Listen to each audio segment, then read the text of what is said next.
Today I'm going to read Chapter 2 of Grandpa's Great Escape. Chapter 2, Slippers. Over time, Grandpa's mind began transporting him back to his days of glory more and more. By the time our story begins, the old man completely believed that it was still World War II. Even though the war had ended decades before, Grandpa had become very confused, a condition that affects some elderly people. It was serious, and sadly there was no known cure. Instead, it seemed likely it would worsen over time, until one day Grandpa might not be able to remember his own name. But as ever in life, wherever there is tragedy, you can often find comedy. In recent times, the old man's condition had led to some very funny moments. On bonfire night, Grandpa insisted everyone go down to the air raid shelter at once when the next door neighbours started letting off fireworks in the garden. Or there was a time when Grandpa cut a wafer-thin chocolate mint into 4 pieces with his penknife and shared it out with the family because of rationing. Most memorable of all was the time Grandpa decided that a shopping trolley at the supermarket was really a Lancaster bomber. He hurtled down the aisles on a top-secret mission, hurling huge black bags of flour. These bombs exploded everywhere, over the food, over the tills, even covering the haughty supermarket manageress from head to toe. She looked like a powdery ghost.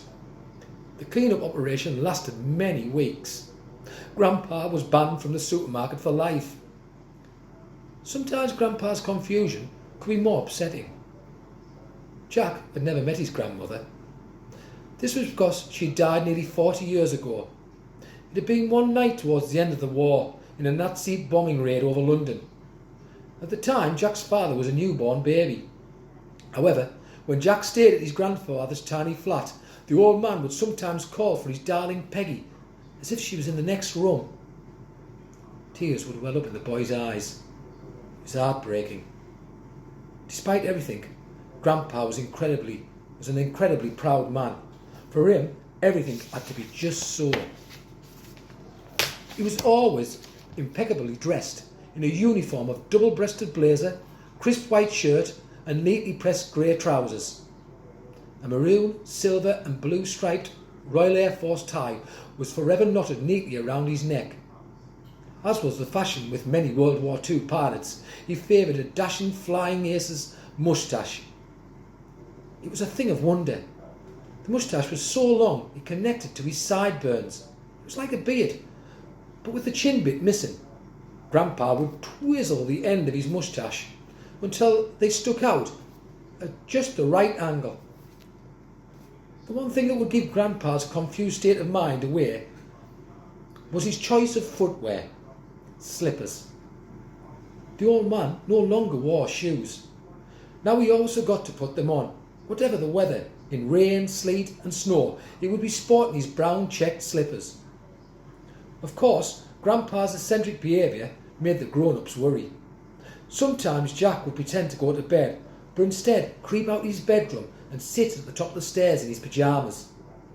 There he would listen to his mother and father downstairs in the kitchen discussing Grandpa. They would use big words that Jack didn't understand to describe the old man's condition. Then Mum and Dad would argue about Grandpa being put in an old folks' home. The boy hated hearing his grandfather talked about in this way, as if it was some sort of problem. However, being only 12 years old, Jack felt powerless to do anything.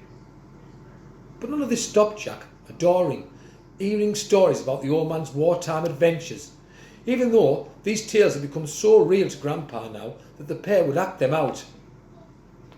They were boys' own adventures, stories of daring do. Grandpa had an ancient wooden record player the size of a bath.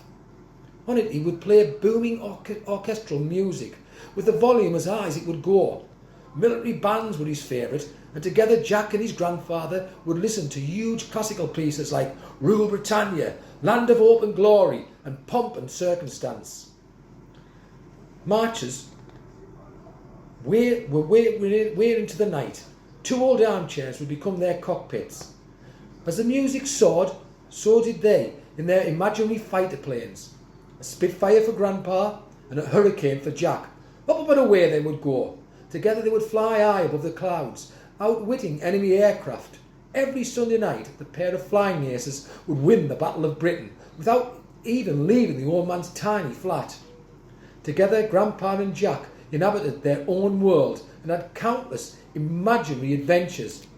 However, the night our story starts, a real life adventure was about to begin.